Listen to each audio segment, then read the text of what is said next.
노근리 학살 사건.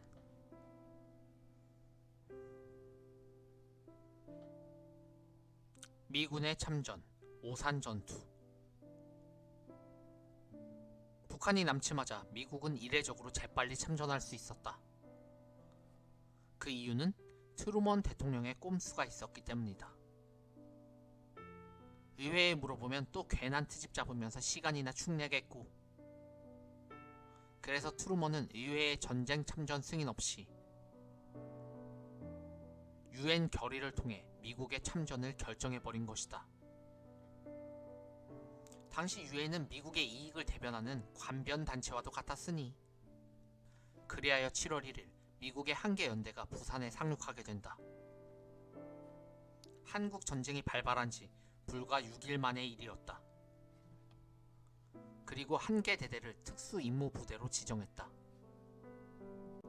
하지만 말이 좋아 특수임무부대지 이들은 실전 경험이 없는 신병들로 장비도 보잘것없었다.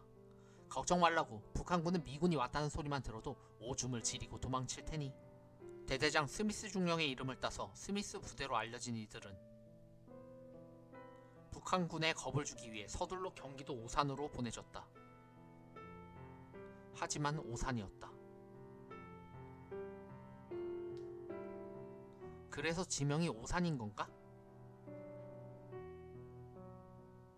소련제 탱크를 상대로 박격포만 가지고 어떻게 맞섰단 말인가? 스미스 부대는 모두 괴멸당하고 말았다. 나중에 리지웨이는 회고록에서 이렇게 밝힌다. 메가더의 지나친 오만 때문에 스미스 부대를 사지로 내몰게 된 것이다. 그러나 메가더는 이걸 성공이라 자평했다. 미군의 참전을 조기에 알리는 것만으로도 소기의 목적은 이루었다는. 어쨌거나 이후 7월 8일에는 한국전쟁을 지원해줄 16개 유엔군이 편성되었고, 모든 지휘를 미군이 맡게 되었다. 그러나 말이 좋아 유엔군이었지 90% 이상의 병력이 미군으로 구성되었고, 다른 나라 군대는 대체로 인사치레 수준으로 파병했다. 그리고 일주일 후 이승만 대통령도 한국군의 작전 지휘권을 몽땅 미군에게 넘긴다. 여기에는 숨겨진 의도가 있었다. 이러면 국군이 38선을 넘어도 미군이 커버해주겠지. 같은 유엔군인데. 한국전쟁 발발을 통일의 기회로 삼겠다는 계산이었다. 하지만 이때 넘겨준 작전 지휘권은 오늘날까지도 돌려받지 못하고 있었으니, 대전 전투, 노근리 사건의 발단. 미군이 참전한 지 3주가 지났다.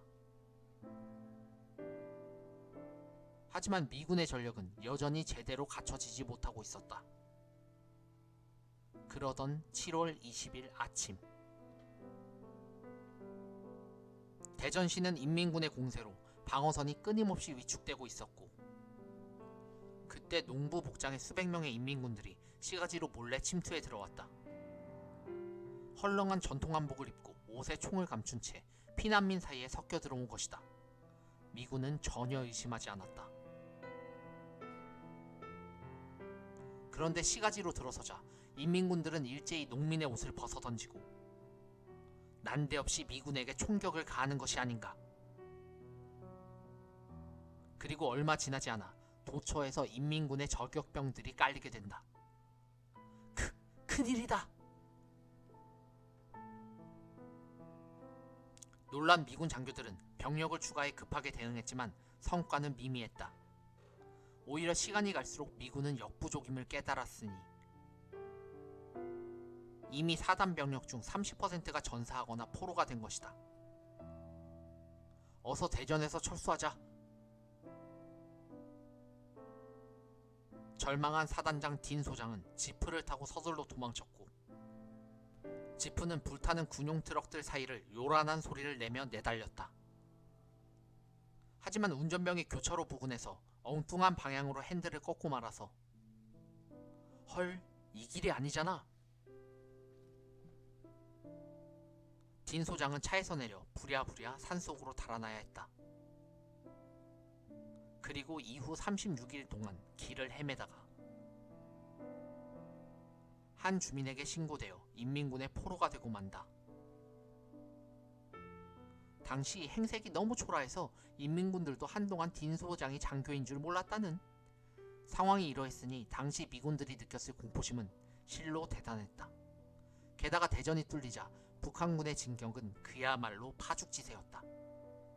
일주일 만에 전라도를 정리하더니 낙동강까지 밀고 왔으니 말이다. 당시 미군의 전황 보고서는 이렇다. 북한군의 진격전은 2차 대전의 그 어떤 군대보다 뛰어나다.